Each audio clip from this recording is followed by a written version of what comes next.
санаи 17 январ соати 18:00 дар бинои меҳмонхонаи ҳайат реҷенси маросими ҷамъбасти лоиҳа озмуни топ 50 нафари хурсалиқаи Тоҷикистон баргузор гашт. ва нафарон яъне иштироккунандагонро ки интихоб мекунад ва ғолибонро ки ҳимоят мекунад. Хуб ин лоиҳаи Радиои Ватан аст ва ин худи ширкати телевизион ва Радиои Ватан ба воситаи сомонае ки дорад топ 50.tj барои мо ҳар сол 300-400 нафар пешниҳод мекунанд. албатта ҳамаи онҳо арзанда ҳастанд ва мо ба хотири шаффоф гузаштани ин ҷоиза даъват мекунем баъзан аз нафарое ки охиран ба ҳайси ҳакам иштирок мекунанд ва аксаран худи Радиои Ватан интихоб мекунанд.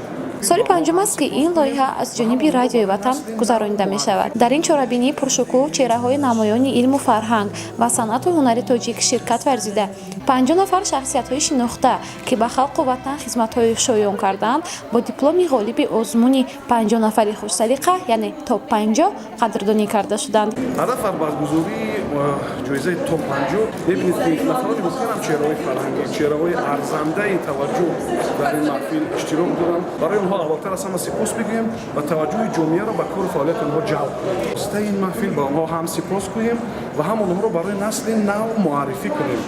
бале онҳо донанд ки масалан ба кӣ бояд монанд шаванд. дар қатори ғолибони озмун ҳунармандони машҳури тоҷик аз қабили қиёмиддин чақалов, ҳунарманд мисли кӯдак аст, яъне навозиша мехоҳад. вақте ки заҳмат мекашӣ ва ягон кас аҳамият наметиҳад дилшикаста мешавад одам. вақте ки камтарак меҳнат мекунӣ ба ҳамон аҳамият мешавад, қадрдонӣ мешавад, ин чизо ташкил мешавад, одам ҳавои дуюм мегирад. яъне дилаш бақувват мешавад ки ҳоли ман барои ин санъату барои миллат дар кор ҳастам.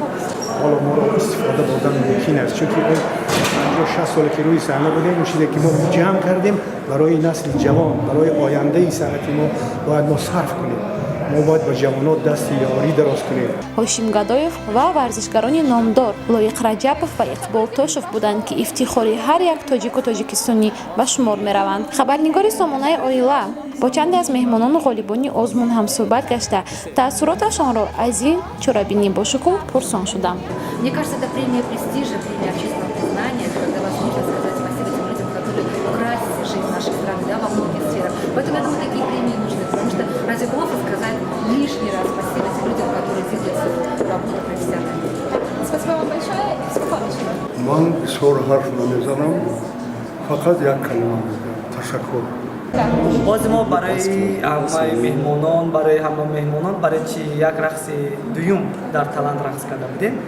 рақси фалак тоҷикӣ гулобӣ ҳамин рақса пешниҳод кардем бо диреси болибозаи чаканои тоҷикӣ.